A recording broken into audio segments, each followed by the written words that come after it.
Historically, we get a big boiler order and we'll place the purchase orders specifically for that boiler based on what we've ordered last time. Yeah? That's the system we had in place before.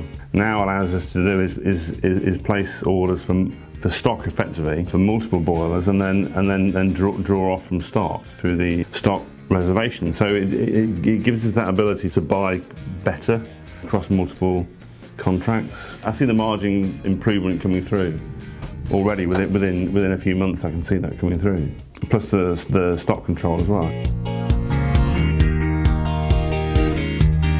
So being able to plan our projects, plan our production route, our production requirements, just enabled us to do things better. It's like having extra links of communication that we've missed before.